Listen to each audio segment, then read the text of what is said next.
बुलढाणा जिल्ह्यातील शेगाव तालुक्यातील पूर्णा नदीकाठच्या काही गावांमध्ये एक नवीनच संकट उभं राहिलेलं आहे। या परिसरातील गावातील नागरिकांचे केस हे अचानक गळत आहेत आणि जवळपास 3 ते 4 दिवसातच नागरिकांना टक्कल पडत आहे। नेमका हा कुठला आजार आहे याबाबत या परिसरात अद्यापही माहिती नाही। असेच काही नागरिक आपल्या सोबत आहे की ज्यांचे केस गळत आहेत। काका, तुमचं नाव काय? सुभाष महादेव कळसकर. हे केस तुमचे गळत आहेत, कशामुळे गळत आहेत? हे कारण तर काही नक्की माहित नाही अजून. किती दिवसापासून झाले? हे 8 दिवस झाले. किती लोक आहेत गावात? आहेत 20-25 लोक. काही स्त्रिया सुद्धा आहेत त्याच्या. काका, तुमचं नाव काय आहे? हे केस कशामुळे गळले? हे कळत तसेच गळून राहिलं ना ते आपण होते पाण्यानं. काही आजार वगैरे होतात? नाही, आजार होता काही. किती लोकांचे गळले तर? माझ्या 20-25 लोक. किती गावांमध्ये? किती गावून गावं किती आहेत तुमच्या भागात असे केस गळणार? तालुका अर्धा.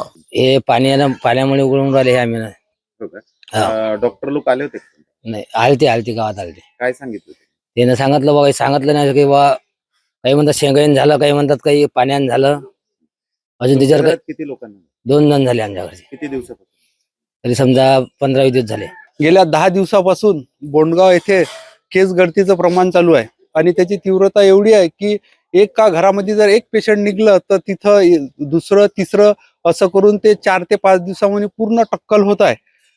या संदर्भात मी DHO साहेबांना परवा दिवशीच पत्र दिलं, पण त्यांच्याकडून पाहिजे असा काही प्रतिसाद मिळाला नाही आणि आरोग्य विभागाचा असा ठोस काही इथं कोणती टीम पाठवलेली आणि काही पाठपुरावा असा काही दिसला नाही आम्हाला. गावात भीतीचं वातावरण? हो, गावात प्रचंड भीतीचं वातावरण आहे, तणावाचं वातावरण आहे. किंवा आणखी किती पेशंट निघू शकतात आणि याच्यावर ठोस उपाययोजना कधी होणार याच्याकडे आरोग्य विभागाकडे सर्वांचं लक्ष आहे. गेल्या 10 ते 15 दिवसांपासून शेगाव तालुक्यातील बोंडगाव येथील 10 दिवसापूर्वी महिलांची अचानक केस गळती व्हायला लागली आणि त्याचं प्रमाण इतक्या जोरात होत आहे की आतापर्यंत म्हणजे पुढच्या 5 दिवसातच एकदम टक्कल पडले आणि त्याच्या रुग्णात आता 20च्या म्हणजे 20 पेक्षा जास्त संख्या झाली आहे. आणि ऑन रेकॉर्ड जर सर्वे केला, समजा बोंडगावची एकूण 489 लोकसंख्येपैकी ऑन रेकॉर्ड म्हणजे ज्या रुग्णांनी स्वतः येऊन सांगितलं अशा रुग्णांची संख्या 20 पेक्षा जास्त आहे. आणि म्हणजे प्रत्यक्ष तशी सर्वे केला असता त्याची संख्या म्हणजे काही नागरिक भयभीत आहेत आणि ते सांगू नाही शकत आहेत.